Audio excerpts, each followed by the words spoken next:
Ads not read by me, Mary Payne, don't necessarily reflect the views of Pink Shade. If you'd like to listen to ad-free, you're going to go on over to Supercast or Patreon, and you can find the links to Pink Shade Prime at pinkshadepodcast.com.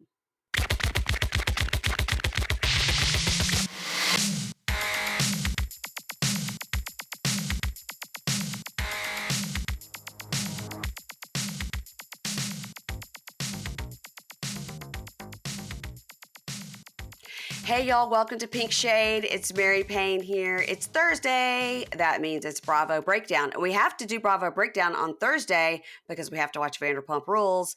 And I have a very special guest today here. I'm going to get his title right this time. It's president and founder of the Real Housewives Institute. It's Brian Moylan, Brian J. Moylan, as you know, wrote the book, The Real Story Behind the Real Housewives.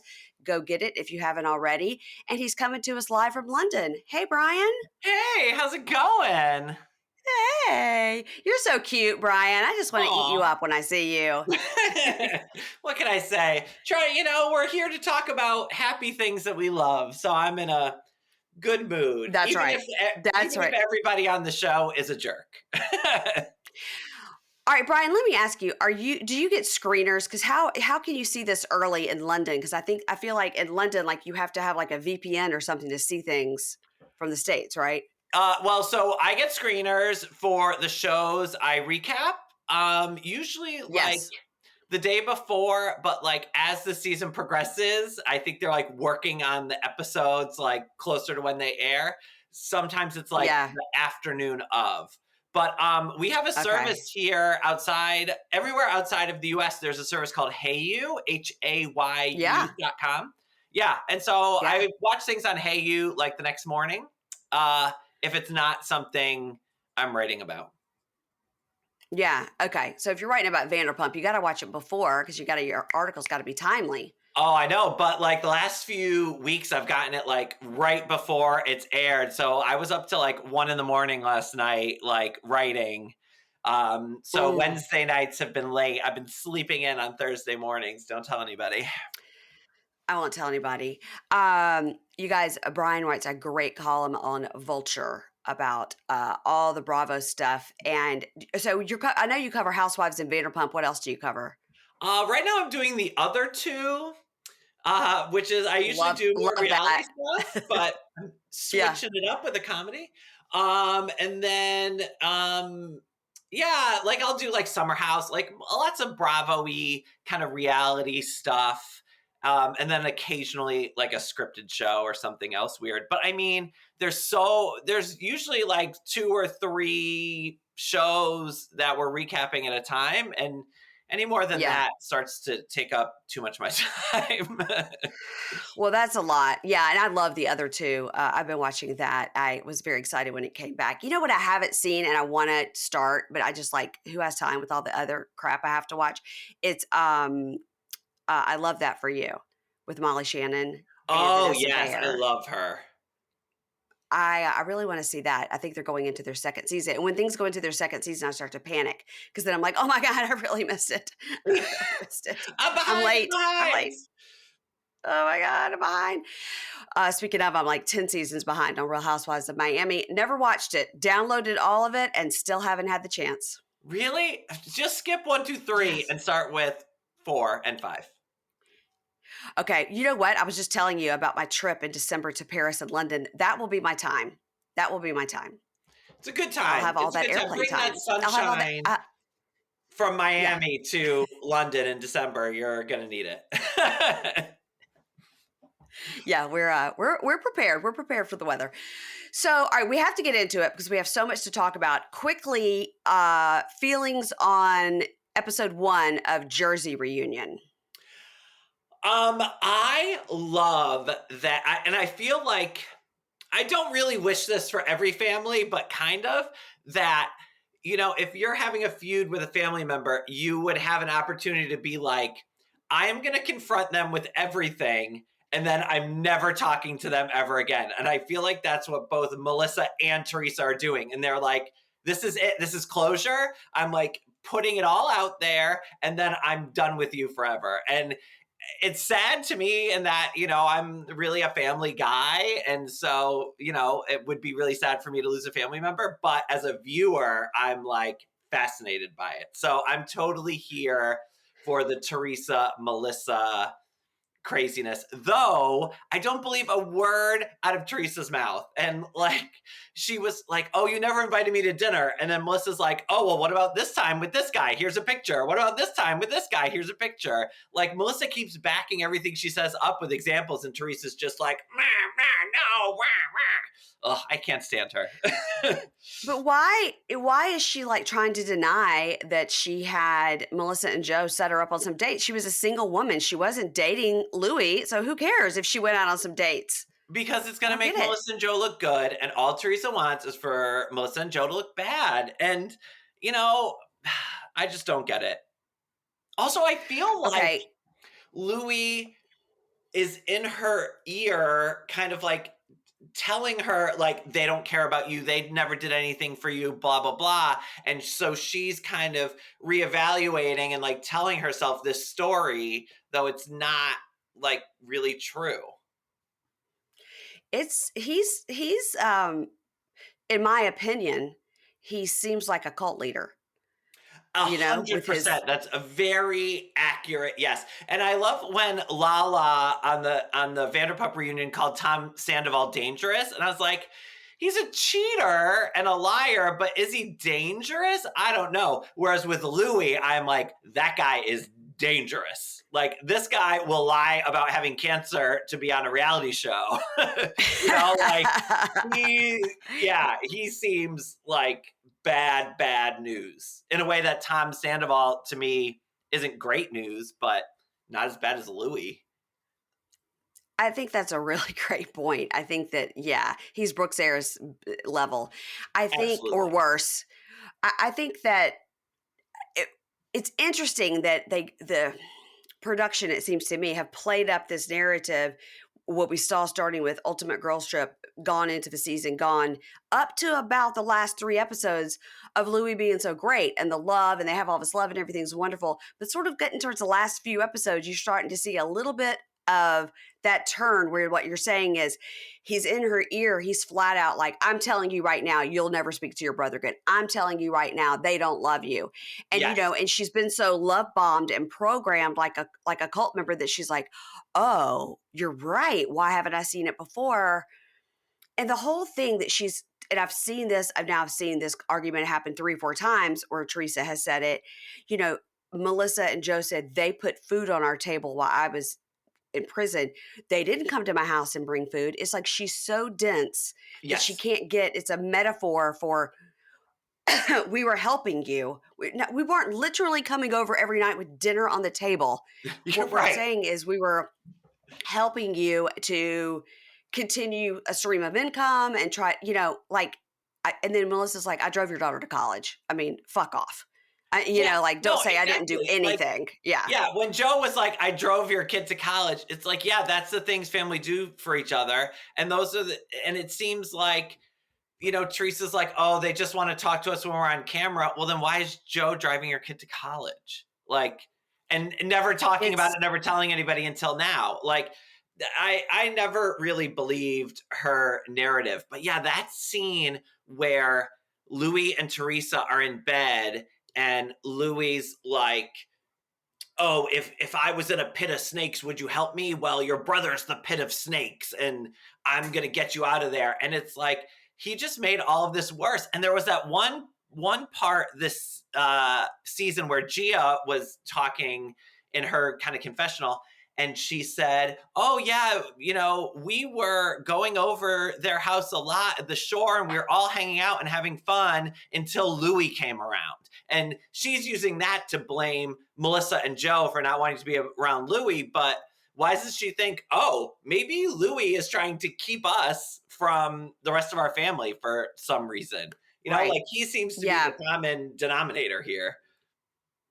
Yeah, and the whole Dina thing, we hadn't seen Dina in a long time, and she's been a Teresa stan, and I think it's just not going to end up well. And it's one of those things when you're watching it on TV and we know we're getting, 4 minutes of 12 hours that they filmed or whatever, but you're thinking like, in those 4 minutes, I can see it pretty clearly. And, I'm not a genius, but why can't, I don't know. Well, I guess Teresa's not the brightest bulb, but Well, and that's yeah, what's crazy to me is that Teresa clearly has a type for these like scammer kind of dudes. Like, look at Joe Giudice was the same as Louis is, but I think what's dangerous is when when Joe got in a relationship with Teresa, she was nobody from nowhere with nothing, and now right. here's Louis coming in possibly with an agenda, and Teresa's got a lot of fame and money and reputation to lose, and so it's a real different ball game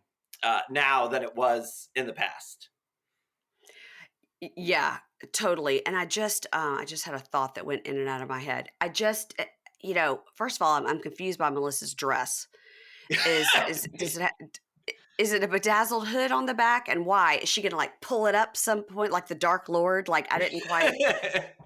I kind of liked it. It I, seemed kind of like futuristic fashion, like a Janelle Monáe kind of, like here's my chic little hood, but also a yeah, nod to like boxing because she's getting in the ring with Teresa. So I'm with you. It seemed a little odd, but I think it looked she good. kept messing with it, so it's probably heavy, like hanging back Yeah. on her Well, back. then you're sitting on Yeah, the couch and you got this like hood on your back. It's not, that's what I never yeah. understand is that women pick these dresses for the reunions, and I call them stand-up dresses. Like standing up in Hmm. front of a mirror, they look amazing. But a reunion dress needs to be a sit-down dress. Like when you're Yes. trying the dresses on, you should have a couch and you should sit on the couch and you should look at how it looks.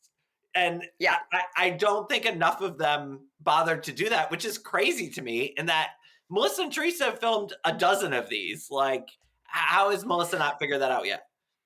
Yeah, because I think Teresa's looks very good from the waist up. And I have to say, when Ariana was on Watch What Happens Live, when she came out, you're like, whoa, she's half naked. But then when she sat down Yes. and the way that piece of fabric draped over the chair perfectly, I was like, oh, well, look at that. When she sits down, it looks perfect. Exactly. Incredible. A sit Yeah. down dress. Get with it, Yes. housewives. And their stylists. That's what Oprah used to say. She had like 20-minute shoes. So shoes that she could stand up in for 20 minutes. So because that would be the amount of time she'd be standing on the stage versus when she was sitting. Yeah. So she said I could stand in her for 20 minutes and the rest of the time I got to be sitting down. That's how I feel about all high heel shoes. Well, okay, so Teresa and Melissa. So I guess I don't know if this big explosion with the Joe and the Louis thing is going to happen in episode 3. Are they going to wait till episode 3 to bring the men out? Or are they going to do it in episode 2? Like, what do you think? Or what do I you don't know? know. I feel like there's usually, I don't love a husband's at a reunion, and usually they bring it out Yeah. in, the third part, and it's like a little wrap up, whatever. But so much of this is about Joe and Teresa that I feel like even if they don't bring everybody out, they need to bring Joe out earlier. So we'll Mm-hmm. see. Yeah, but I've been joking that I feel like Real Housewives of New Jersey is now less about a group of female friends and more about a group of male friends and their wives who hate each other. Because that's like what we keep seeing is like all the dudes hanging out, and I think Joe's probably like, Melissa, can't you get along with Jen, because Bill and I have a good time, and Yeah. Yeah, that Jen Aiden sitting over there next to Melissa on the couch, it's just sort of like she reminds me of like an old timey cartoon, right? Or there'd be like or like an old timey TV show where there'd be like a bully talking, and the little tiny, little page boy hat, little guy behind going, yeah, what he said, yeah, punch him. She's just like whatever Teresa says, she's like, yeah, Yeah. oh yeah, I was like, oh my gosh, shut up. She's Shut like up. Scrappy Doo. Remember Scrappy Doo? Like Yes, yeah, that's exactly what I was trying to come up with, Scrappy Doo. yeah. And then the whole thing about the endorsements, and when Jen Aiden in her fake Chanel earrings that her brother made said, well, I mean, what? It's not like, look, somebody like Andy Cohen wouldn't have endorsements. He was like, hold on just a damn minute. I got all sorts of endorsements. Buy Fresca, buy these Yes. pajamas. What are you talking about? Of course I have endorsements. Are you dumb? Like, of course I do. And she was like, well, not like that. He was like, yeah, exactly like that. I mean, what was she Yeah, trying? that What was was she such a thinking? like thing for Jen to be like, I'm so rich, I don't need endorsements. It's like, bitch, every one of you is on the show to get endorsements and to make more money. Like, you know, I was like, you wish, but nobody wants her to endorse anything because she's so annoying. You no, I know mean, what? I would endorse literally anything. I mean, You and I have discussed. I mean, bring it to me. I will talk about it. I will yes, talk about it. I am, girl, Yes. give me endorsements. Yeah, that was weird. It reminded me of when Lisa Hochstein got mad that Larsa Pippen said she had a mortgage. She's like, "Well, I don't have a mortgage. Like, a mortgage is too good for you? Like, of course you have a mortgage. Everybody has a mortgage. That's crazy." Oh my God, a mortgage. Oh, well, we're all blessed if we have a mortgage. Okay, that's what I'm saying. Yes. Okay.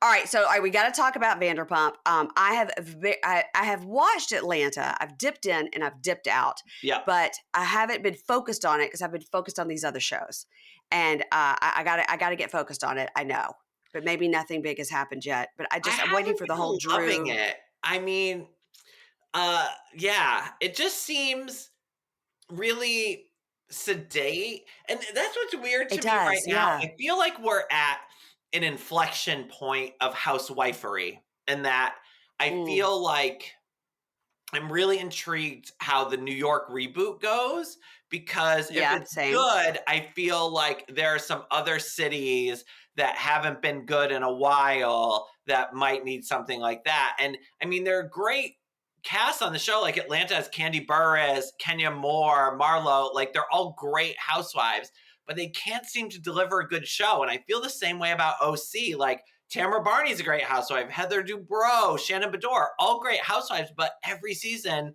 for the past so many years has been so boring. So yeah, I'm gonna see what happens. Yeah.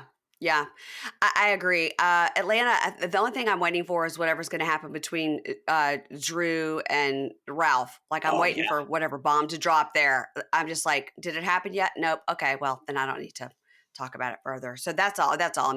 But I will tell you this week what I noticed. My DVR cut off, and then I came up to a different TV to see what the problem was. Still cut off Atlanta, so I didn't even get half the episode. But what I did see was Kenya was packing to go be in this parade. And she says, Caitlin, to her assistant, Caitlin, come in here. Hurry. Did you hear that? Because I had to, I didn't hear that, but that it was sounds not, like that something was, and I Kenny had would to watch, say. I know, but I had to watch it twice because, like I said, my DVR cut off. So I came up to a different TV to figure out what the deal was. So I got right to that point. It's like, okay, here's where I left off. And again, Caitlin, come in here. Hurry. Like, she was so mean. And then she's like, Caitlin, listen, da da da. And I need you to share your location with me at all times, and this and that. And Caitlin's on the floor going, yes, ma'am. Yes, ma'am. Yes, which is what we do in the South. You know, we say yes, ma'am to anybody older than us. But like, I was like, yeah, Caitlin's terrified. Yeah, Caitlin's real I scared. would not want to be Kenya's assistant, but I will say, I was at BravoCon in New York. Were you there? Did I see you? Remember, I ran into you, Yes. and that's when I accosted you. I was like, you have to Yes. come on the podcast. You're like, you know where to find me, girl. I'm around. Yes, And I so did. I saw you there. Well, so I like snuck into like the super VIP room, and they were kind of using it as Ooh. like a green room for the Bravo Labs, like in between Yeah. panels and stuff. And so Kenya was in there, and there was a bunch of people in there, and some of them were like, everyone was kind of nice, but some were like, yeah, hi. Kenya like took a picture with every person. She said hi to everybody. She chatted with everybody. She was crying with somebody. Like, she, of all the people I saw, was like the nicest to all the fans. And so, yeah, I bet Kenya's a nightmare, but I give her mad props for like, showing up for the people who count, Yeah. which is us. Yes. Yes. Okay. Well, that's good to know because whenever those BravoCon tickets go on sale, whatever is the most expensive, highest level is what I'm buying. And I don't care because having a Gen Pop ticket was not it.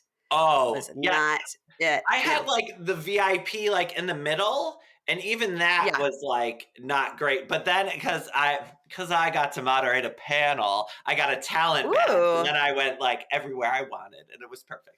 But I have my Oh, hotel my. room saved at Caesar's Palace. There's an Me extra too. bed in my room. So I'm accepting applications for roommates. Send photos of yourself in your underwear at Brian J. Moylan. Girls not apply. Girls not I mean, you can apply and, I look good. But, I mean, you probably won't win. I'm just going to say. We have our rooms at Caesar's Palace as well. And I know Amy Phillips has her room at Caesar's Palace, and a couple of other wonderful. Ryan Bailey got his room at Caesar's Palace. We have a listener, a bunkie as we call them, works in VIP at Caesar's Palace, and sent me a DM and was like, "A girl, I'll hook you up." And I was like, "Can you hook up please. Amy Phillips and Ryan Bailey too?" And she was like, "Yeah. I Great." feel like we need like a podcaster's ball or something at BravoCon. Like, Ooh. for Okay. I mean, all the people are going to be there. But I will say, this season of Atlanta, it's really crazy. They are filmed like while everyone went to BravoCon, and so then they're back and they're like, "Oh my god, at BravoCon XYZ happened. Oh my god, I had the most fun ever at BravoCon." It's like Yes. commercial for BravoCon, and I was like, this is like a genius in that you're acknowledging that they're part of this, and B, like the best marketing you could possibly hope for. I mean, telling the fans of the show how much fun the ladies think it is. Like, who wouldn't buy a ticket to that? I have a picture with Marlo from the Gansevoort where we were hanging out and taking pictures with people, and Sonia is in the background because I think that I was so blinded by Marlo. I was like, "Marlo!" So I went up and was taking a picture with her and didn't even acknowledge. I think I didn't even acknowledge Sonia because she had just been on one season. I think it didn't even occur to me that she wasn't like Marlo's assistant or like Yeah. Marlo's plus one. I was just like, I'd completely ignored her, and I regret that. I regret that because she's bringing it a little more this season. So I won't do Sonia next year. If I see you, I won't do that. I'm sorry. I'm very excited for the Sonia and Lou show. Me too. So in Mississippi, we where I'm from, they do a lot of fishing, and it's for crappie, but it's spelled crappie. So I'm assuming wherever they are is southern, and it's Crappie Lake, but of course they're calling it Crappie Lake. But I don't know where it's filmed exactly. Is it in the South? Is it Midwest? Indiana? It's Midwestern. It's either Oh, Indiana or Midwest. Illinois. Okay, so it's Midwest, so it's Yeah. crappie, and so they're going to call it crappie. I can't. Andy says it's going to be. Andy says everything's going to be great, but I can't imagine it wouldn't be fantastic. I will watch Sonia Morgan do literally anything, and so I don't give a shit. I'm going to watch it. Yeah. It might be lousy, and I'll just play Candy Crush while I watch it, but I will watch every episode. So Me too. Sonia Morgan Me too. needs that It's just paycheck. any house. We need to keep the townhouse alive and standing for our girl Sonia Morgan. We needed her to keep paying her realtor so she could try to sell it. I mean, let's be honest. Yes, ma'am. It's next to that parking garage. You guys, if you've ever been to New York and driven past and seen Sonia's townhouse, it is incredibly gorgeous, but it does abut on one side a parking garage. So Yes. that's not great. As a longtime New Yorker, I mean, it's not so bad. It's still pretty. I've lived in way fabulous. worse apartments than that. Oh, yeah. Listen, you could be an intern and move right into that basement with all those cans of Crisco. It was Wesson Oil. Oh my God, Wesson. Oh, Wesson Oil. I knew it was an old lady thing. That was one of the two. Yeah, you can't buy Crisco in Wesson. England, by the way, just in case you need any shortening while you're here. I won't. Okay. I don't fry my own I don't fry my own chicken. I don't. Also, graham crackers. No graham crackers. No construction paper. I mean, it's crazy what they don't have here. Weird about the construction paper, though. Yeah, it's just not like a thing that they know what it is. They're not crafty. They don't need to make crafty I guess projects. they're crafty in a different way. I don't know, but I brought back a nice big fat book of rainbow construction paper from America. Thank you, America. Yeah, you never know what you might need. Yeah. All right, we got to talk about Vanderpump Rules. Okay, so this episode starts off where we left off. James is the king of the walk off. I think he walks off 4 times. Oh my God. James, he should have grabbed some of that Schwartz Xanax and just is taking it down a notch. But I Well, love him. someone was insinuating that he might have been doing in the bathroom what people were doing in Dorit's bathroom during her dinner party. I did see that. I saw that insinuation as well about the final party for Real Housewives of New Jersey. I saw that insinuation as Oh, well for that the guys. also makes a fair amount of sense. Yeah. So allegedly, we know nothing. We weren't there. We have no Oh, idea. But we have no idea. I would hope that James would understand the importance of this event and keep himself on the straight and narrow, but I don't think that's his forte. No. And I also don't think Allie would stand for that if she knew it, because she definitely was very calm when she came out.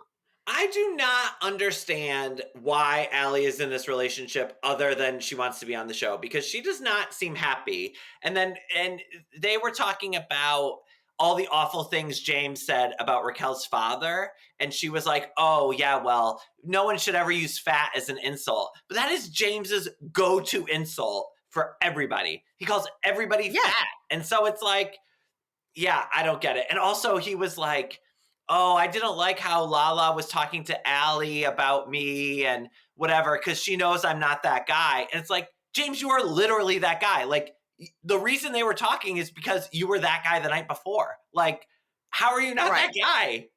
Oh, he drives me crazy. But he's very funny. He is very funny. He is funny. I will say there is a certain camp, though, and I would put like Candace Dillard in that same camp where, yes, they're funny, but it goes a little too far. Like, it's a little too mean. And like, once you start picking on people's looks and their bodies and stuff like that, then I'm like, no, there's enough that you can insult these people's behavior that you don't need to insult the way they look. You're right. It is the kind of thing where if I was friends with somebody like Candace, I would be on my P's and Q's, because I don't want her to turn around and be like, and your cottage cheese thighs, or like pick out like whatever is like the worst part of me and point it out and be like, okay. Yeah. Right. Wait till she gets cottage cheese thighs and then, write me back. Like, she always calls Giselle neck, and it's like, okay, but like Giselle's 30 years older than you and still looks fucking amazing. So I still don't get the neck thing. What is wrong with Giselle's neck? I've studied it. It seems like a beautifully done neck to me. It seems fine. And her ankles. I was like, does she have thick ankles? Like, what can you also, you can't do anything about that. If you're born with cankles, you're born with cankles. You can't do anything about thank God I was supported. There's got to be a cankle surgery. Should we invent a cankle surgery? Is this going to make us billionaires? Okay, TM. We just trademarked it. Nobody steal it. Cankle be gone. Steal it. Cankle be gone. CBG, cankle be gone. So we start off with, James comes back and Andy, once again says, stay in your fucking chair. And if you watch the pumped up version, which came out this morning, which I haven't had a chance to watch, which I'm going to, it's all the cursing that's in it. And it's glorious. It's glorious to see Andy Cohen get in James Kennedy's face and go, stay in your fucking chair. And I don't want to tell you again, don't get out of your fucking chair.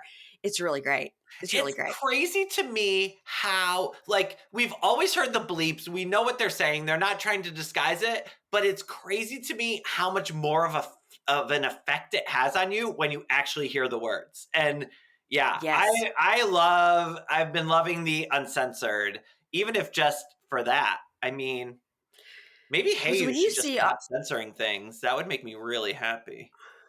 When you start seeing, somebody saying, fuck you and da-da-da, and when they're saying it with such hatred, but it's bleeped, it doesn't give the oomph when it's not bleeped. So I hope that they'll, God, wouldn't it be great if they do the Jersey reunion on Peacock like that? You could really hear some F-bombs fly. Oh my, well, I saw a clip of, it was that fight Teresa and Jackie had when Jackie was like, what if Gia was doing cocaine, whatever. And Teresa's going, you're a fucking cunt. You're a fucking cunt. And it was like, had such a, I had like a visceral reaction to it. And I was like, what? Yeah. I didn't think it was great when I watched it initially, but then I was like, damn, look at us. We're shilling for BravoCon. We're shilling for Peacock. I mean, endorsements. These people should pay us. come at us. We are good. We are promoting you. We love it. And I mean, even Andy was like, I would recommend watching it on Peacock. I mean, so we start off with Andy trying to talk to Lala about the Randall situation, about the article that was in the LA Times, and talking to. It was interesting. They were like, Randall was a fan of the show. He knew every person. That's why he was at SUR. He Yeah. picked out Lala, this whole thing. And Lisa Vanderpump, who's somebody on my Facebook page this morning, was like, Grandma Vanderpump needs to get off the stage. Like, no. And I was like, I really think she's there for backup for Andy, because Andy's like, I'm not going to be able to handle this crazy by myself. No, absolutely. And I feel like when Lala was like, you need to stop, it's like, girl, Lisa Vanderpump started this whole fucking thing. So like, She's give her a little she's bit the of executive respect. producer. Yeah, you need to, yeah. Yeah. But LVP's like, well, James, you slept with Kristen to get on the show. He's like, that's not true. That's not true. And they're like, roll the clip, which I love when they do that. So the whole thing about Randall is interesting. Watch the Randall scandal if you want to see how gross he really is. And I did like that Lala pointed out that his spokesperson was Jeffrey Epstein's spokesperson. No, Harvey Weinstein. Oh, same. Gross Yeah, person. exactly. Yeah. I mean, similar, not the same. And shout out to my girl, Amy Kaufman, who wrote the article, who's a great writer, huge Bravo fan. She wrote a book about The Bachelor. If you're a Bachelor fan, check it out. It's called Bachelor Nation. And she's in the Randall doc too. But what was interesting to me about that conversation was when Lala was then talking about her and Allie and saying, like, I felt like such a fool. I felt so dumb what he did to me, whatever. And that's the first time we've ever seen her really be vulnerable about this situation. Usually she's like such a boss bitch and I'll fuck you up and I'll kill you, Randall, and I'm coming for you and blah, blah, blah. And she's so aggressive. And to see her be like, I felt dumb, like I felt used, was so much more interesting to me and real than her like in your face persona that she gives us. And I think we could use more of that from Lala, that kind of honesty and vulnerability, frankly. When you hear her on podcasts, she's on Heather McDonald's podcast some, and then of course she has her own podcast. And I know that you're not a proliferator of podcasts, but when you hear her on these podcasts, she does really show that side. She really does talk, especially with Heather because they're friends. She will really say like, yeah, totally. I was completely scammed by this guy. But I did like, Sandoval was trying to come at her and be like, well, you slept with him the first night and you were like, BJ for the PJ. And you said you got a Range Rover. And she was like, no, I never said that. Roll the tape. Her talking to Stassi saying, after the first night, the next day he sent me a Range Rover. And she was like, okay, but that was like after the first date, not the first time I met him, which was like a casting call and this whole thing. And I was like, all right, potato. It doesn't matter. She obviously wanted to be with this guy for the fame and the money and the clout. And she has said it. And at some point, she probably did love him. And maybe she loved him for the life he was providing. She felt supported by him. She obviously needed a father figure. Like you can delve into that all day long. But I think and there's no shame in the gold digger game. I mean, if she was honest about it, girl, go for it. Like, I'm not going to tell anybody, if she was just like, I wanted the money and, great, good. But I wish she was just more honest about it Yeah, I agree. So move on from them. We go to a lunch break and Racquel's trailer, 100 yards from Scheana. That's hilarious. I just love when they put that shit on the bottom of the screen. My favorite, though, was when Scheana gets dismissed and she's sitting in her trailer with her White Claw and her like comfy clothes watching the reunion. And I was like, Scheana, that is literally all of us right now. Like, that is us sitting at home with our White Claw watching this shit being like, oh my God, what is happening? God. Was it this, did they each have their own trailer or was that the same trailer? Yeah, because it said like Sheena's own trailer. And I was like, I wonder if they used the same trailer. But no, I think they used like different ones. That was crazy. So Tom goes in to talk to Racquel. He's like, hey, she's like, hi. And he goes, yeah, like it's going to be really hard when you go out there. Like they're making us out to be like pathological liars. And she goes, even though we know we're not, but even though we lied about this affair, I was like, yeah, I think when you lie over and over and over and over for 8 months to all your friends, that does in fact make you a pathological liar. Well, see, I would disagree with you in that I Okay. semantically Racquel is correct. Like Jax Taylor is a pathological liar. He lies about everything.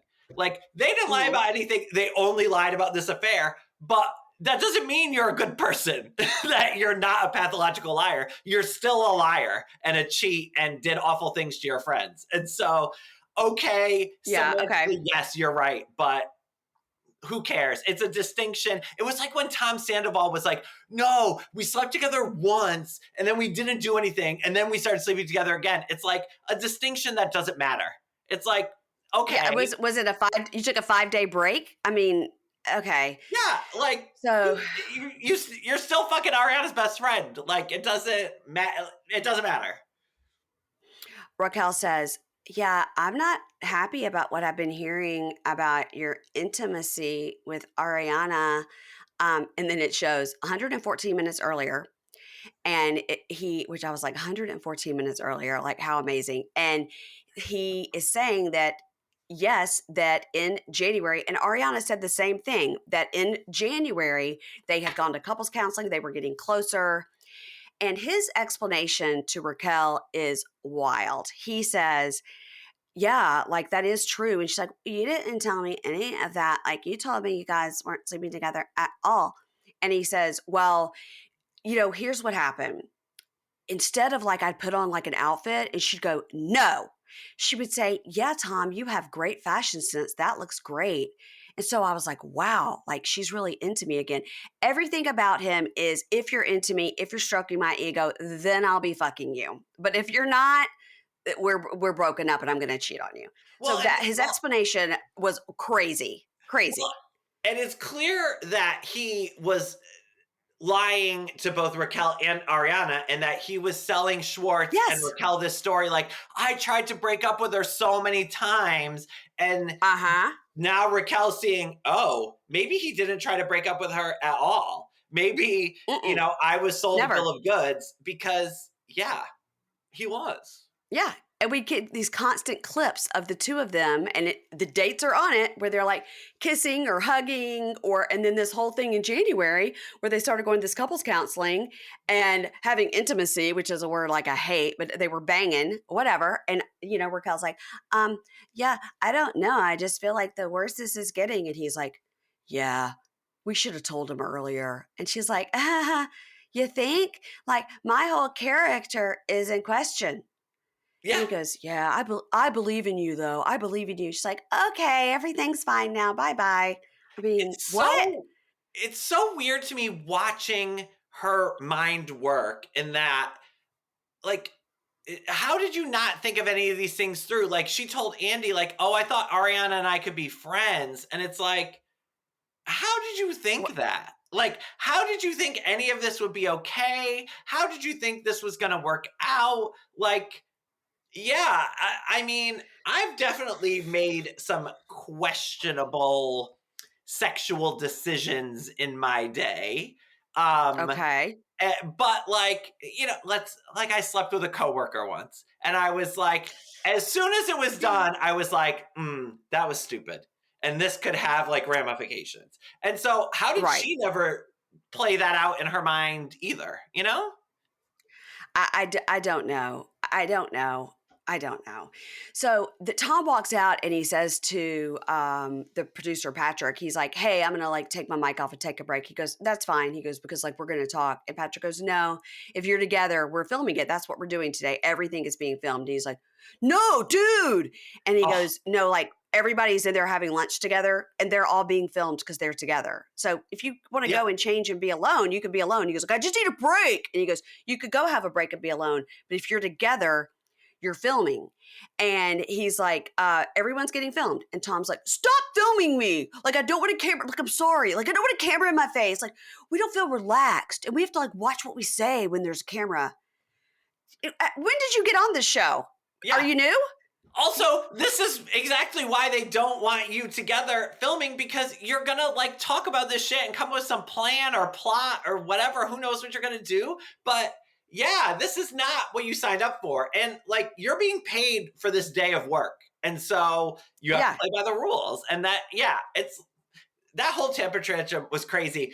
Also, I would like to point out that Patrick was on the awful Fire Island reality show that Kelly Ripa made maybe like 5-6 years ago. So if you want to see Patrick in front of the camera, go look up Fire Island, but don't blame me. The reality show, not the movie. The reality not the movie. show. It was a reality show. It was not good, which makes me sad. But Patrick was on it, so yeah. Really? All right. Interesting. Well, I did think it was very telling that he knows he's being filmed and he says, we don't feel relaxed and we have to watch what we say and we want to talk to each other. I was like, well, too bad. Yeah. Too bad. So post lunch, Allie comes in looking great. Oh, really? I hated that dress. Well, everybody's doing a lot of corset work this season. Yeah. A lot of corset work. And I don't mind a corset, but it looked like cheap, and like the boning looked too big, but then the like bra cups looked too small. Like the proportions of it were strange. And she's so much thinner than, and this is not a dig, this is just like, she's so much thinner than I thought she was. And so, you know. I was just going to ask you if you thought you could wrap one hand around her waist. Oh my God. Yeah, she's teensy tiny, and you know, good for her. She doesn't look unhealthy or bad or anything. No. But yeah, I was just surprised at how much smaller she looked in her sitting down dress than she does. Imagine how small she is in real life if she looks that small on camera. So James likes that because she's not fat. You're not a fat fuck. Yeah. So Andy asked James about what Racquel said that James said about her parents, about like called their mom like a fat ass and said the dad was miserable and all that stuff. And Allie goes, the word fat should never be used. And Sandoval leans over to Schwartz and goes, in the first text I got from him, he called my mom fat. So funny. I was like, James gets mad at Sandoval, and the first thing he does is like, your mom's a fat bitch. I'm like, oh my God, James. Yes. Yeah. God. It's like, it's crazy. And thank you for telling me that, because like I said, I get screeners and they have like a watermark with my email address on the bottom, and it's always right where the subtitles are. So I can't like always read them. And I paused it. My husband and I are like, what does that say? We're always trying to figure it out. And I couldn't quite get that one. So yes, it's much funnier now when you tell me that. That's what he said. He said the first text I got for him, he called my mom fat. So I was like, oh my God, that's just so great. So James says, yeah, well, okay, I regret saying that. Like that was terrible. But Raquel's mom used to talk about my dick. Like, is it cut? Is it not cut? What it's like to be an uncircumcised dick and all this circumcised dick, all this. I was like, well, it sounds like there are a lot of boundaries not being established in all of these relationships. Like, this is very strange. Also, there's a way that you can talk about an uncut dick at Thanksgiving in a way that's like fun and flirty. Like, oh, you know, I hear people in the UK, like, you know, are uncircumcised. I've never really been with one. And ha ha ha. Like, you know, she could have been like, oh, do you have a turtleneck? Ha ha ha. And it's like a little inappropriate, but it's like funny as opposed to like, is your dick uncut? You know, like, I feel like. But for your mother-in-law to say that to you, your girlfriend's, your fiance's mother to say that? Way more inappropriate than most. I'm used to it. I don't know. Like, I see what I see your point, but I feel like what he said to Raquel's father, no matter how you slice it, is awful. And I feel like there's a world in which what Raquel's mother was saying to him does not stack up to what he was saying back, if that makes sense. Yeah. Yeah, one conversation could have like been funny that turned a little dark because everybody was drunk, and then one could have been like, "You're a fat fuck," and I mean it. Like I'm Yeah. calling you fat. Yeah, yeah, That's yeah, what I'm yeah. saying. Yeah. So they talk about James's drinking and how he's drinking again and everything. And Allie says, well, like right now I'm not drinking. And so they kind of question her on this, like why? And I really think her reaction was like a total normal reaction. She's like, I don't know. Sometimes I like, hey, maybe I've been hitting it kind of hard. I'll take a month off, or I don't need to drink, so I don't care. And she's just like a normal person would be like, oh, I drank wine 4 nights in a row. Maybe I should take Yeah. a minute. I needed to fit in And this teensy tiny dress, so I stopped drinking for 2 weeks. yeah, this Barbie size, like a literal Barbie size dress, is not going to fit me. So he was like, yeah, I'm taking a break too. She's like, yeah. So like, if he takes a break, I support him. Like, and she's just being sort of like casual about it. And she goes, but I will say, like, I don't love it, when he's drinking a lot. And I'm like, that's probably how Racquel started out until she finally had to draw the line and be like, if you keep drinking, we're breaking up. And so probably that's going to happen here again. No, Yeah. absolutely. And I don't like to be the person who says that people on Bravo are alcoholics or not alcoholics. Like Mm-hmm. sometimes it's not as obvious to us, whatever. But I will say there are a bunch of people who are bad drunks who get really mean and really vicious and not fun, like Dorinda Medley, like James Yep. Kennedy, and like Mm-hmm. so I don't know that these people should be drinking, at least not a lot, and definitely not when cameras are around. So yeah, Right. and that's what, and this is what kind of annoyed me about the whole thing is that Sandoval was like, oh, so because I cheated with Racquel, it's like a get out of jail free card for everybody. And like, yeah, what he did was the worst, but he was making the distinction between him and Schwartz going to this gig in Atlantic City where they're drinking with people. And yeah, they might get drunk, A but they paid, never, a paid event, a paid event. yeah, a They're paid getting event where paid. they're Yeah. getting paid and that's their job. And part of the job is drinking, yes.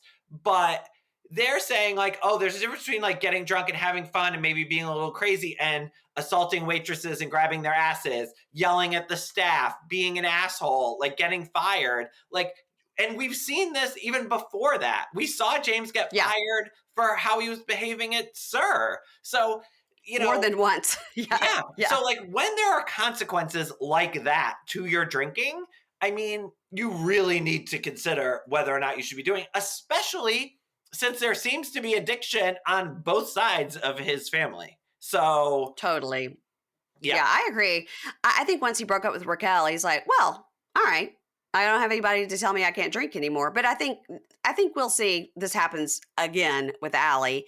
And I'm glad he'll have Lala there to be his sober partner. So James then tells us that his DJ business makes tenfold what these guys could ever make.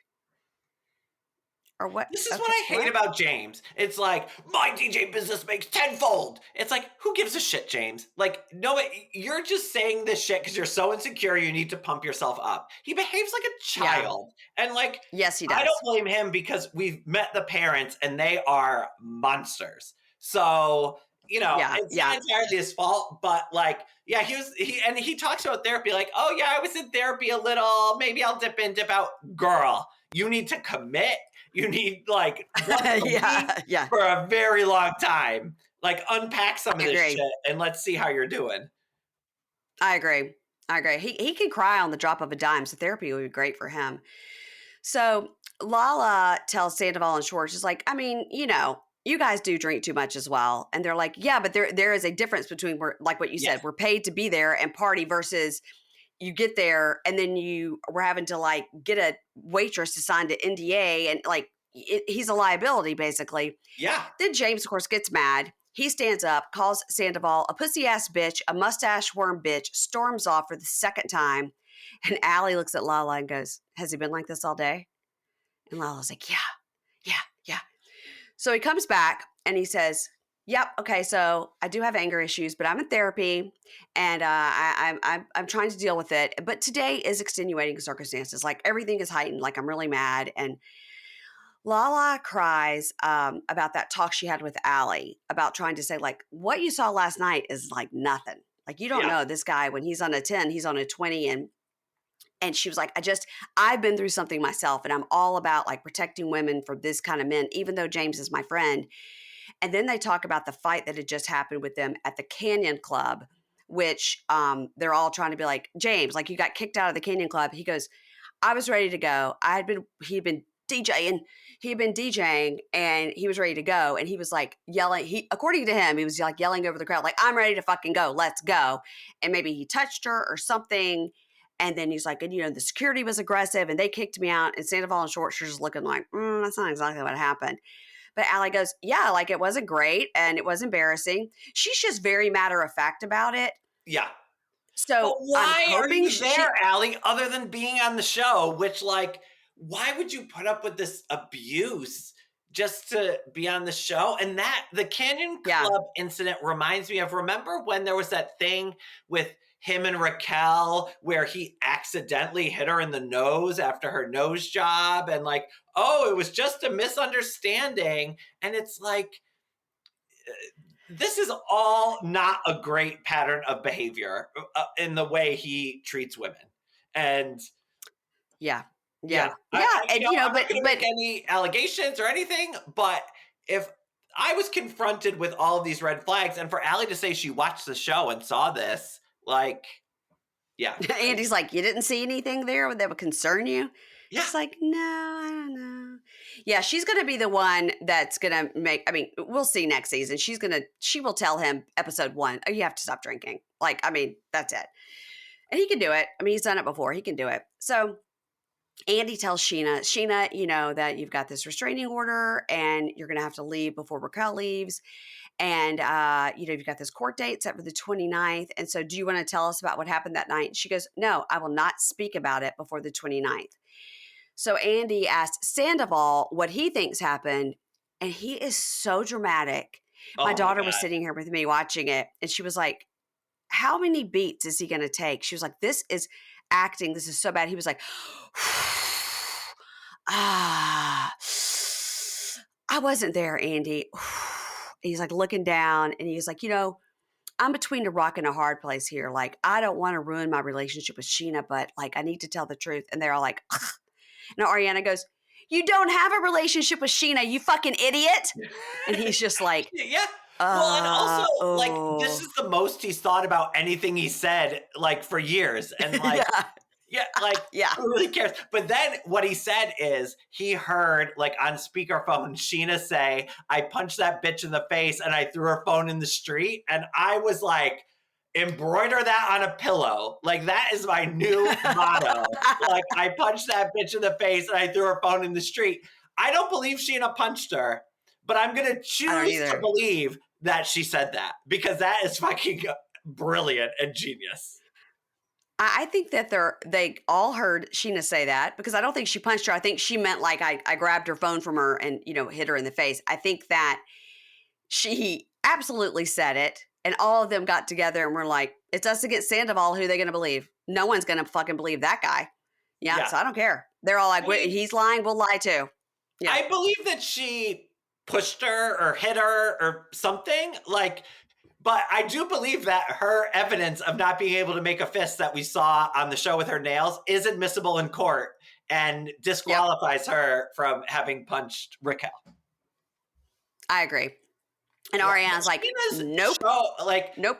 Scheana has had such a great season. And I feel like a lot of us were always really annoyed by Scheana, even though she was treated so poorly by Katie and Kristen and Stassi for years. And I think that's why she was so nice to Ariana and nice to Racquel when they came in, because they were facing the same things. And so I think that for Sandoval and Racquel to betray her in this way has probably hit her more than anyone else. I mean, other than Ariana, obviously.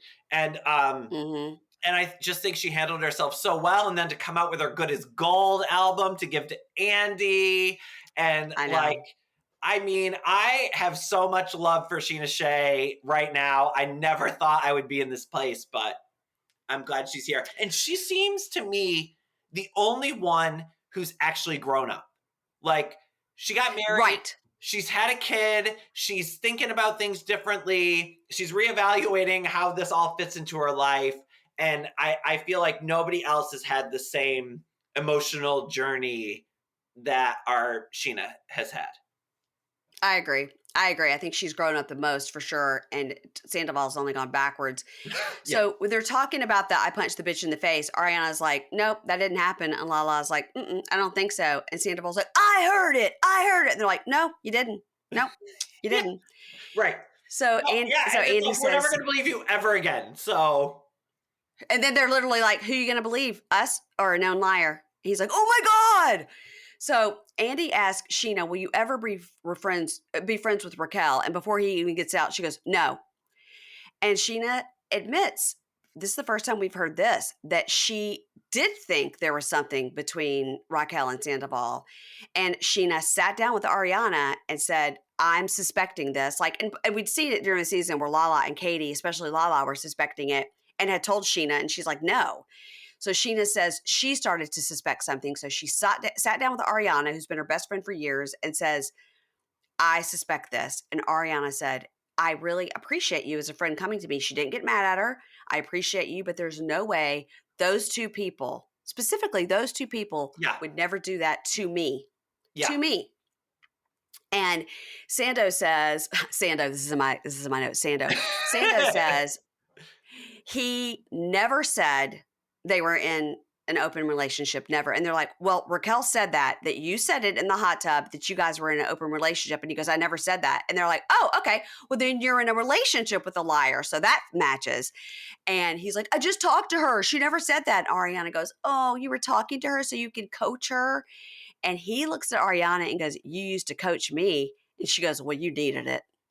I was My like, favorite part of yes, that exchange, though, yes. is when Scheana talks about how she confronted Sandoval, and and she was, and he's like, "Oh well, why would he tell you the truth?" And she's like, "Well, then you would have to lie right to my face." And he goes, "I did." It's like, we fucking know, dude. Like, yeah, you did. Yeah. Yeah, because she does say she asked Sandoval directly about the rumor as well. And he was Yeah. like, "What was I going to do? Tell you the truth?" And she was like, "Well, I wanted to give you an opportunity to lie to my Well, and face." that is a Yeah. good, real friend. It's like, sit you down individually off camera and be like, "Girl, I think something is going on." And then Yeah. Ariana was like, "I don't." And then you just like drop it, because Yeah. that's how like real Yeah. people act. And so I was really proud of that whole part of the narrative. And I feel like Scheana handled herself impeccably this whole way through. And I I agree. think that what's great about Scheana is Lala and Katie were so mean to Racquel all season. And now they could be Mhm. like, "See, we told you she was cheating. She was fucking around, whatever." But when you treated her like shit, you didn't know that. And Scheana was Right. nice to Racquel. But then as soon as she found out what was going on, she punched that bitch in the face and threw her phone in the street. Like, I feel like that is the appropriate reaction to Racquel, Yeah. rather than trying to be like revisionist history, like, "I told you so. I told you she was a hoe." Like, no, maybe not. Let's not treat people like Yeah. that. Yeah. Yeah, I know. And I've said it a million times. Like, how would we be watching this season and how would Raquel have come out at the end of this season if this had never come out? Yeah. It would She have would come have been out the in the off champion. season. And then in the off season, we would all been like, "Fuck that girl." But now I don't know. So, Raquel is giving something to Andy to give to Scheana, which was this. She tried to withdraw the restraining order. Well, too late. So Scheana cries, and this is when they talk about the toll that this has taken on Scheana. And Scheana was like, "I gave that girl a place to live. I was one of her only friends. I was one of her best friends. And for her to do this to me, to my other best friend and my other best friend, Sandoval, it's been a lot on me. It's been a lot for my kid." And we see Scheana is bawling, saying, like, Yeah. "I gave her a place to live. She was my best friend." We see Raquel stone faced, just watching it like, "Ah, she's crying. That's crazy." Like nothing, Yeah. nothing. Well, That if I saw my friend cry like that, look, Lala has the appropriate reaction. She's crying because her friend is crying. yeah. I mean, wild, Well, and it's wild. also weird to me in that everybody else on the show like lived in LA, have relationships with people, have friends outside the show. It's like I feel like Raquel moved to LA to be on the show, to be with She Jane, did. and that this is her whole friend circle. Like, it doesn't seem like she has friends outside of this to fall back on. Mm-mm. So, yeah, for No. her to treat Scheana and Ariana and the rest of these people the way that she has, I mean, yeah, no wonder she's going through it. She doesn't have any support system because she fucked over everyone that ever supported her. A lot of the other podcasts I've been listening to, whether they are Kristens or whatever, some of these people, this one girl, her name is Jamie, I think, she was like, the morning that this happened, I sent her a text and was like, I'm sorry, and she was like, I was very, very close with her. And I was like, we can't be friends anymore. She was like, and she's never had a friend come visit. She's never mentioned a friend from high school. I don't Yeah. know what she's going to do. I don't know any friend that she ever had from before when she moved to LA. Yeah. We've never seen it. So Scheana talks about how she talked to Racquel about this. Like, people suspect this. She sat her down, and Racquel says she would never betray Ariana.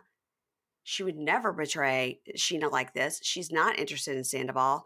And she was like, I trusted her with everything. I sat her down face to face and she told me this. So, and then she's bawling. So Schwartz hugs her. And then cut to the trailer. Racquel is smiling while this is happening and talks to the producer and goes, yeah, watching this, I'm having some realizations and like regrets. Now you are? Yeah. Now you are? I'm talking about. It's like, how did she not process this? How is it doesn't taking compute. this long? It doesn't compute. So Sandoval's like, I mean, we didn't do this maliciously. I mean, I don't know. I don't know. We didn't do it. And just right away, Ariana's like, watch what you fucking say. Watch your fucking mouth. And he points over to Ariana and goes, this is the real you. And she goes, yeah, it is. He's like, you're so aggressive. She goes, yeah, I am. Fine. This is nobody's ever thought this wasn't the real me. Like, what are you talking about? He's trying so hard to turn around on Ariana. So, that is interesting because of everyone on the cast, Ariana has never had beef with anyone. Like, she's never had, like, her and Kristen had the thing. She didn't like Kristen, yeah. Like, okay, but she's never been activated, to use Lindsay Hubbard's word, like this before. We've never seen her have an enemy on the show. And so, like, yeah, she is aggressive, but, like, she waited for it to be deserving, as opposed to someone like Lala, who's aggressive no matter what you say to her. Always. Yeah, right. Like, yeah, okay, this is the real Ariana, but, like, fine, girl. I'm, like, happy with that. Anybody would act this way in this situation. Yeah. So Scheana gives Andy the Good as Gold album because we get this flashback to 2013 when he was like, oh, you've got 2 songs. Next thing you know, it's going to be an album by 2023. And she gets out this Good as Gold album, which was just cute. And so he was like, oh my gosh. Of course, she's like, put it in the clubhouse. So Andy tells Schwartz, hey, when Racquel comes out, you're going to have to switch seats. And Ariana goes, no, he isn't. So Schwartz doesn't move. He's like, okay, I'm not. I mean, I love that you're so wronged that you get to make production decisions and no one questions it. Like, you're just like, nope, vetoed. Like, Teresa wishes she could do shit like that. And Schwartz just looks over. It's like, oh, Andy. And Andy's like, I don't know, just do what Ariana says. So now we see this one-on-one with Racquel and Andy. And she was like, with Tom, he just made me feel heard and seen. And I'd never felt that way before in a relationship. And it started after the girls' trip, when Ariana's dog of 18 years had died. And so that's when it happened that night. And so Andy goes, so were you all just telling yourself that Ariana just didn't want to know? Like, are you like, it was so blatant that you're saying she just didn't want to know? And she goes, well, that's what Tom was telling me. And so I just believed whatever he said at face value. And so I think maybe she just didn't see the things and she just didn't want to know. Andy goes, sounds like you're blaming Ariana. And she's like, no, I don't think so. I think I just have a lot of shame now.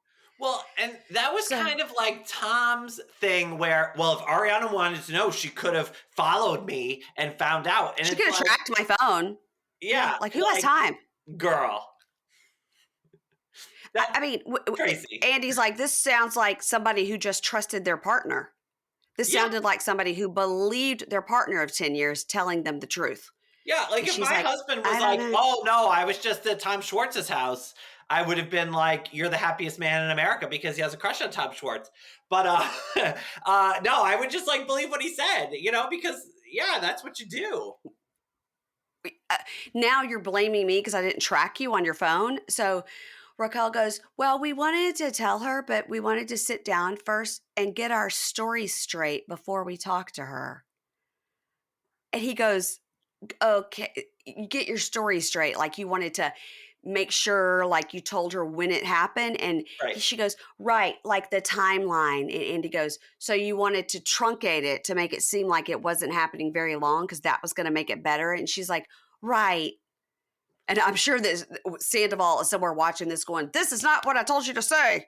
This is not, don't say get your story straight. That's the wrong language. I will appreciate that Raquel knows she's not smart enough to pull off anything but the truth. And that it's like Right. whenever anyone asks, she tells the truth, which I think is always the best defense, even though it's not really defense. But like also, yeah, like how is Raquel gonna pull that off? Like she can't. Yeah. Yeah, she can't. So Andy says, so did Tom prep you for this reunion? And she's like, I mean, we've talked about some things anyway. So now we see Raquel come out to the stage. Now, as she's coming out, Schwartz takes the biggest bottle of Xanax I've ever seen. Now, I get a prescription for Xanax sometimes for flying and whatnot, and mine comes in a regular size bottle. This was one of those 90-day supplies bottles. It was real big, and he Yeah, it's like a takes it out. Walmart bottle of Advil. Yes. He Yeah. takes it out. And by the way, if you need to pop a Xanax, just keep one in your pocket. You don't have to bring the whole bottle, but he's so dumb. So he takes this Xanax out and they're all talking like, what is that? What is that? And he's like, Xanax, man. Like, I'm just a half. I'm just nervous. I'm just taking a half. Sandoval leans over in his ear. And maybe you didn't get this because you don't see the words on the bottom. He says, you should just tell them this is your medication and it's none of their business. That's what he tells. He's coaching Schwartz on what to say about his Xanax.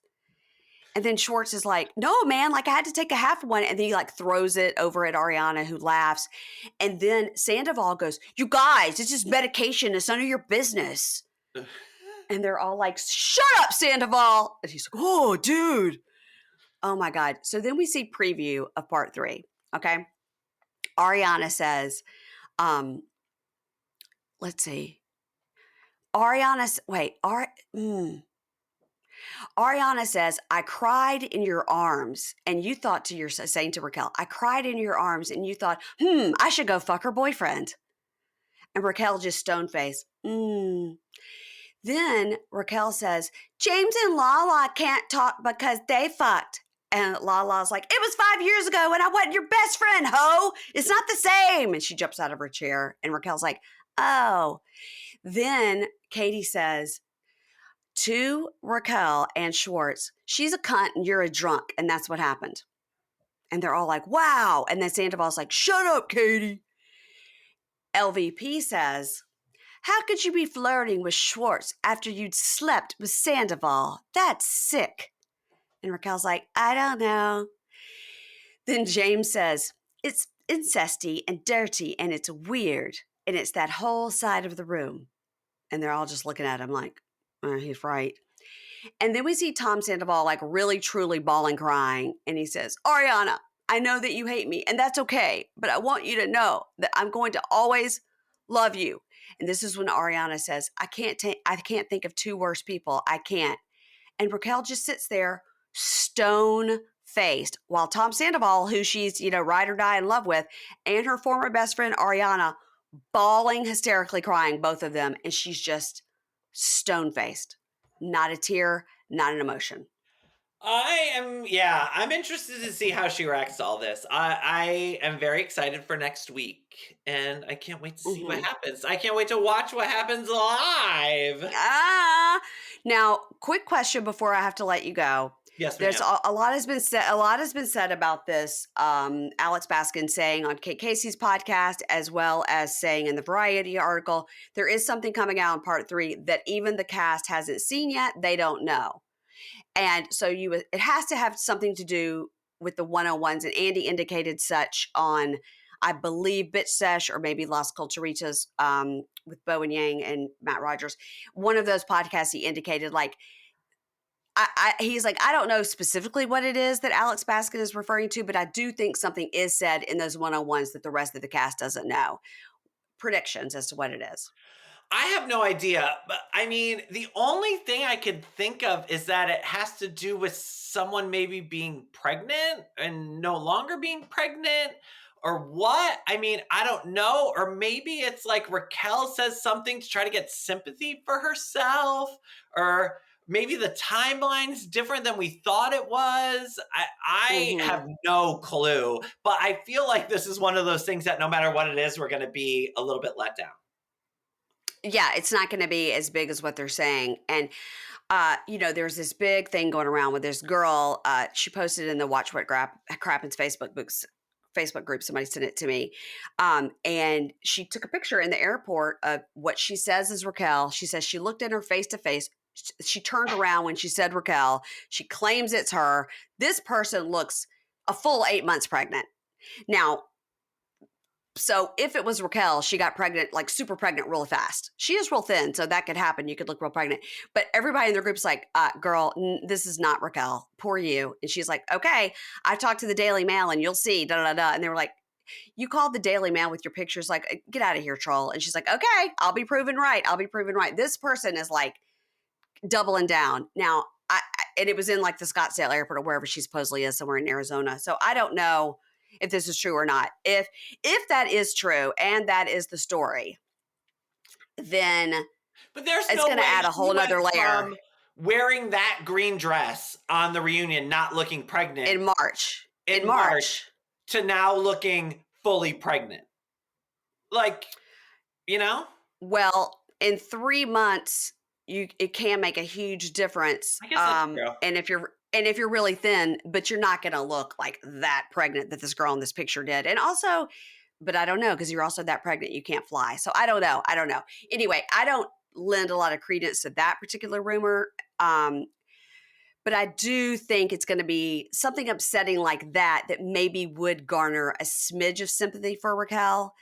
I don't know. But, Andy's like, I don't know. Andy's kind of like, it's not going to like change everything. I think that Alex Baskin kind of alluded to the other people they haven't started filming yet because they're going to kind of let them get over this. And something is said that they all sort of need to decide if they want to come back.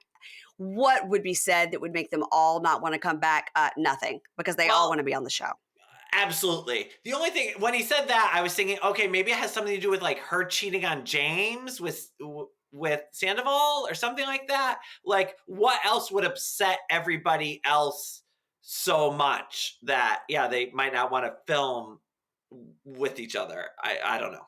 Well, they've all said no one is going to film with Racquel, not one person. The only person that's going to film with her is Sandoval. So here's my prediction. We'll wrap it up with my prediction. Next season, Racquel won't be on the whole season. She'll be talked about the whole season. Nobody's going to film with Sandoval except for maybe some of the guys. It's going to be a lot of Schwartz and Sandy's action. That's where Sandoval's going to be. A lot of working on himself. And then the last 2 episodes, Racquel will come back. You'll see her walk in. It'll be dramatic. She'll walk into Schwartz and Sandy's. She'll have a reckoning with Sandoval. And then the last episode will be her showing up at the end of season party and them all not talking to her. That's it. You're probably correct, sadly. I don't have high hopes for next season, but I do. This would ever happen. So who can even predict? Who can say? Well, listen, everybody to follow Brian Moylan, Brian J. Moylan, Moylan. As I said, president and founder of the Real Housewives Institute, his self-proclaimed title, and we give it to you. Dame, another self-proclaimed title. We give it to you. We give it to you. We give it to you. He does live in England, so who are we to say he's not a dame? We don't know. Exactly. Well, and here in England, like when you have to, you fill out forms and you have the drop down menu of like Mr., Mrs., whatever, like they include all those titles. So I can like pick Dame Brian Moylan. So we get all this mail to the house now that says Dame Brian Moylan. I love it. Yeah. But tell everybody where they can follow you and find your amazing writing.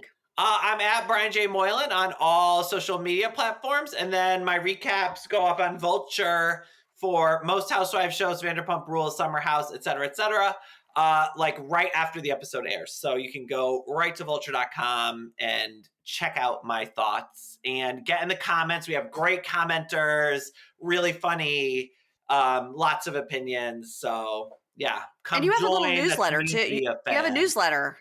Tell And I have about a your newsletter. yeah, which you can sign up for at vulture.com/housewives. It's once a month. The next one will be out June 9th. And we're kind of doing like a post-Scandival wrap-up issue of the. Okay, good. Yeah. Okay, good. I get your newsletter. I want to be in the know. Yes. All right. Thanks, everybody. And while you're over there following Brian J. Moylan, be sure to follow us, Pink Shade Podcast. I'm out here one by one, whoring myself out for Instagram followers. Thank you very much. And let's see what's coming up this weekend on the Pink Shade Prime. We're talking about 90 Day Love in Paradise. Next week, I'm going to be on Amy Phillips' new podcast, Drama Darling, to talk about a documentary. So check that out, and I'll talk to you guys next week. Bye.